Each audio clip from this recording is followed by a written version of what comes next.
Assalamualaikum warahmatullahi wabarakatuh. Apa kabar? Salam sejahtera untuk kita semua. Perkenalkan, saya Aris Mandar, bekerja di Dinas Pendidikan dan Kebudayaan Kabupaten Pidijaya. Pada kesempatan kali ini, saya ingin sedikit berbagi, yaitu melaksanakan kegiatan sosialisasi mengenai Pokja Manajemen Operasional pada program Sekolah Penggerak kepada satuan pendidikan di lingkungan Dinas Pendidikan dan Kebudayaan Kabupaten Pidijaya. Nah, jadi langsung saja kita masuk kepada materinya. Yang pertama Bapak Ibu, perlu kita ketahui dulu apa itu program sekolah penggerak atau yang disingkat dengan PSP. Jadi sekolah penggerak itu adalah sekolah yang berfokus pada pengembangan hasil belajar siswa secara holistik dengan mewujudkan profil Pancasila. Namun, sebelum kita mewujudkan profil Pancasila kepada semua siswa, maka perlu dulu kita memulainya dengan membentuk SDM yang unggul. Dimulai dari kepala sekolah, guru, dan juga tenaga kependidikan. Jadi, dengan adanya SDM yang unggul, itu akan mendukung terlaksananya program sekolah penggerak dalam mewujudkan profil pelajar Pancasila secara holistik yang mencakup kompetensi dan karakter siswa tersebut. Kemudian, untuk dasar hukum sendiri, bahwa pelaksanaan program sekolah penggerak itu dia berpedoman kepada Keputusan Menteri Pendidikan dan Kebudayaan nomor 162 tahun 2021. Yang sebelumnya yang berlaku adalah Keputusan Menteri Pendidikan dan Kebudayaan nomor 1177 garing M garing 2020 tentang sekolah penggerak. Namun Bapak Ibu, peraturan yang saya sebutkan di bawah tadi adalah itu peraturan yang telah dicabut dan tidak berlaku lagi. Sehingga diganti dengan peraturan yang baru yaitu Keputusan Menteri Pendidikan dan Kebudayaan nomor 162 tahun 2021. Jadi artinya untuk sekarang dan ke depannya dalam pelaksanaan program sekolah penggerak, tentu saja kita berpedoman kepada peraturan yang terbaru yang dikeluarkan oleh Kementerian Pendidikan dan Kebudayaan itu sendiri. Baik Bapak Ibu, itu untuk dasar hukumnya. Kemudian perlu kita ketahui mengapa PMO itu penting, karena tim PMO ini akan memastikan terlaksananya program sekolah penggerak berjalan sesuai dengan prosedur ataupun on the track. Artinya, tim PMO ini akan melakukan koordinir dan terus melakukan pemantauan terhadap sekolah supaya program sekolah penggerak yang dilaksanakan itu betul-betul berjalan sesuai dengan aturan yang berlaku, sehingga kalaupun ada kendala-kendala di lapangan, maka tim PMO ini siap untuk melakukan memberikan bantuan ataupun memberikan masukan-masukan yang dapat membantu sekolah dalam melaksanakan program PSP tersebut. Kemudian Bapak Ibu, pada poin selanjutnya adalah pentingnya peran PMO itu dalam menyukseskan program sekolah penggerak. Yaitu agar program PSP itu dapat berhasil, maka diperlukan tim PMO yang baik. Maka dalam melakukan fungsi dan perannya, tim PMO itu sangat berperan penting dalam pelaksanaan program sekolah penggerak yang dilaksanakan di tingkat sekolah. Maka apa saja peran yang dapat diberikan oleh tim PMO kepada sekolah dalam pelaksanaan program PSP tersebut, yaitu tim PMO itu dapat berperan dalam melakukan perencanaan program berkaitan dengan program sekolah penggerak. Kemudian tim PMO juga berperan melakukan pemantauan ke sekolah, kemudian juga melakukan pengelolaan program, kemudian tim PMO juga berperan dalam pengendalian program terkait isu-isu strategis dalam pelaksanaan program sekolah penggerak tersebut. Dan yang terakhir, tim PMO ini juga berperan dalam melakukan pelaporan terhadap capaian target ataupun kendala-kendala yang dihadapi dalam pelaksanaan program sekolah tersebut. Maka dari sini kita dapat melihat bahwa tim PMO itu memiliki peran yang sangat penting, peran yang sangat vital dalam melakukan suatu kegiatan pendampingan dalam menyukseskan program sekolah penggerak tersebut. Pada poin selanjutnya, di sini kita bisa melihat proses alur sederhana dari kegiatan PMO itu. Bahwa proses PMO bertujuan untuk memudahkan monitoring dan evaluasi dalam melaksanakan kegiatan agar sebuah isu itu dapat terselesaikan dengan baik serta risiko itu dapat dimitigasi. Selain itu Bapak, bahwa monitoring dan evaluasi ini dia dilakukan secara berkala. Artinya dia itu tidak dilakukan hanya satu kali, tapi dia dilakukan secara bertahap-tahap dan itu melibatkan banyak pihak. Di sini bisa kita lihat bahwa program sekolah penggerak tersebut tentu saja itu sebuah sekolah itu memiliki suatu kebijakan ataupun program yang dilaksanakan, di mana kebijakan itu perlu kembali direncanakan dengan baik, kemudian diidentifikasi kembali permasalahan, kemudian dilihat terhadap resiko-resiko yang mungkin bisa timbul, sehingga itu bisa sehingga kita dapat meminimalisir terkait dengan resiko yang kemungkinan ada. Kemudian setelah melakukan perencanaan, tentu saja kita harus melakukan kegiatan pelaksanaan, di mana dalam kegiatan pelaksanaan ini perlu lagi kita melakukan identifikasi isu dan rencana penyelesaian isu. Jadi karena dalam pelaksanaan sangat memungkinkan bahwa akan timbul lagi beberapa permasalahan ataupun kendala-kendala yang terjadi di lapangan. Maka perlu kita untuk mengidentifikasi isu dan membuat sebuah rencana untuk menyelesaikan isu tersebut. Setelah melakukan identifikasi isu dan membuat rencana penyelesaian isu, maka perlu dilakukannya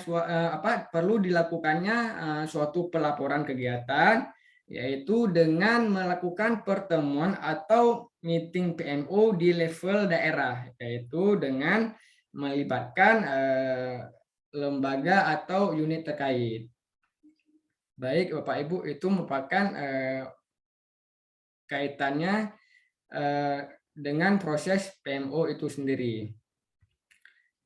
Yang kemudian di sini kita juga dapat melihat bahwa peran lain dari PMO itu seperti apa.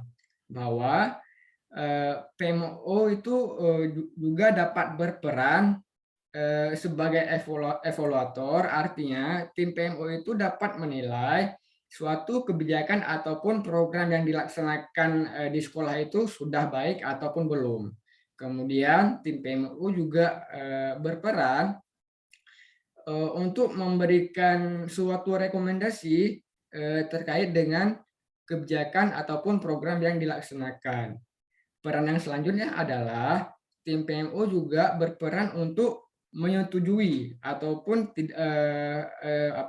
di sini menyetujui suatu program yang dijalankan apakah sudah sesuai ataupun belum.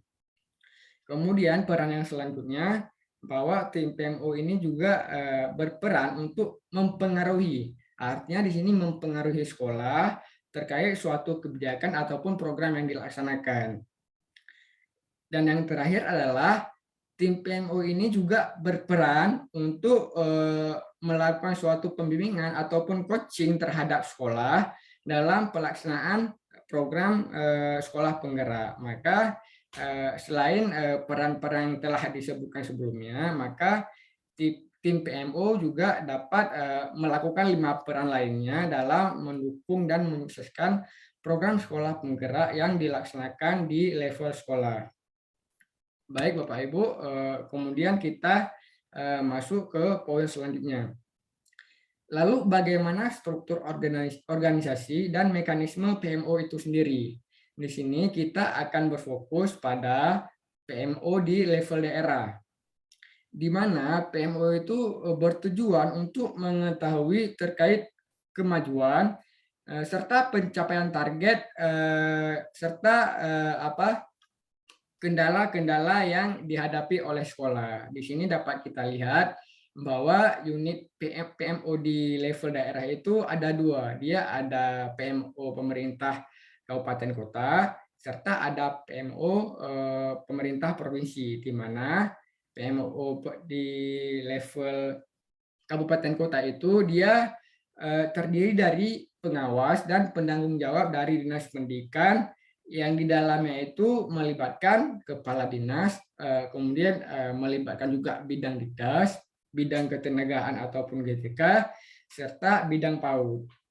Kenapa melibatkan banyak bidang? Karena PMO ini juga dia ini suatu tim yang nantinya membutuhkan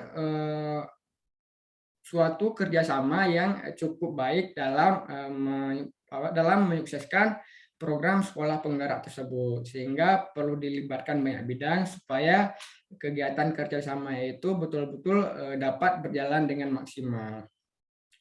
Kemudian di sini juga kita akan melihat terkait dengan mekanisme dari PMO itu sendiri, di mana di sini kita dapat melihat bahwa sekolah yang sudah dinyatakan lulus sebagai sekolah penggerak, itu dia akan didampingi oleh seorang pelatih ahli, di mana satu orang pelatih ahli itu akan mendampingi 3 sampai dengan 5 sekolah penggerak. Katakanlah di Kabupaten Pidijaya misalnya ada 5 sekolah yang lulus sebagai sekolah penggerak. Artinya dari 5 sekolah penggerak tersebut dia akan didampingi oleh seorang pelatih ahli. Nah, antara sekolah dengan pelatih ahli, mereka itu melakukan pertemuan rutin setiap minimal 1 bulan sekali atau 1 bulan 2 kali untuk membahas terkait dengan pencapaian target yang telah dilaksanakan di sekolah ataupun terkait dengan kendala-kendala yang dihadapi. Sehingga laporan yang diterima oleh pelatih ahli ini kemudian dia dimasukkan dalam laporan SIM PKB, di mana laporan yang ada di SIM PKB ini kemudian dilaporkan dan diolah oleh tim PMO level kabupaten kota, di mana oleh tim PMO kabupaten kota mereka melakukan sebuah pertemuan di level daerah terkait untuk membahas penyelesaian isu yang sudah dilaporkan oleh pelatih ahli tersebut. Kemudian ketika tim PMO sudah membahas terkait dengan penyelesaian isu ataupun capaian target yang telah dilaksanakan oleh sekolah, maka pada tahap selanjutnya dilakukan kembali kegiatan pelaksanaan. Kegiatan pelaksanaan ini dilakukan oleh tim PMO level daerah ataupun PMO level sekolah. Artinya tentang kendala yang dihadapi sekolah ataupun pencapaian target yang telah dicapai oleh sekolah untuk selanjutnya dibahas pada jenjang yang lebih lanjut, begitu. Kemudian di sini kita dapat melihat terkait mekanisme dari pelaporan PMO itu sendiri, di mana di sini ada laporan awal kondisi sekolah yang telah dilaporkan kepada pelatih ahli. Artinya tadi kan ada 5 sekolah katakanlah, yang telah melakukan pertemuan rutin dengan pelatih ahli mereka untuk membahas terkait dengan pencapaian target ataupun kendala yang dihadapi. Di mana laporan yang telah yang telah disampaikan kepada pelatih ahli pada selanjutnya itu akan disampaikan kembali kepada jenjang yang lebih tinggi, yaitu PMO level kabupaten kota ataupun PMO level provinsi. Kemudian PMO level kabupaten kota ini kembali melaporkan hasil laporan dari pelatih ahli ini kepada jenjang yang lebih tinggi, yaitu PMO level PAUD Dikdasmen. Dan seterusnya, PMO level Dikdasmen yang telah menerima laporan dari PMO level kabupaten kota itu akan membuat sebuah laporan yang diajukan, yang disampaikan kepada PMO level pusat. Jadi di sini seperti yang saya katakan tadi bahwa pertemuan dalam PMO itu dilakukan secara berjenjang dan bertahap, mulai dari PMO level sekolah, kemudian dilaporkan kepada pelatih ahli, yang dilaporkan kepada level kabupaten kota, hingga selanjutnya ke jenjang yang lebih atas. Baik, mungkin sekian saja untuk kegiatan sosialisasi hari ini terkait dengan apa itu program sekolah penggerak dan bagaimana peran tim PMO dalam melakukan pendampingan serta memantau kegiatan program sekolah penggerak yang dilaksanakan pada tingkat satuan pendidikan. Semoga kegiatan ini dapat bermanfaat untuk kita semua, terutama untuk saya sendiri yang tentu saja masih belajar. Kita sama-sama belajar untuk untuk kedepannya itu bisa jadi lebih baik lagi. Jadi sekian saja dari saya. Saya akhiri. Assalamualaikum warahmatullahi wabarakatuh.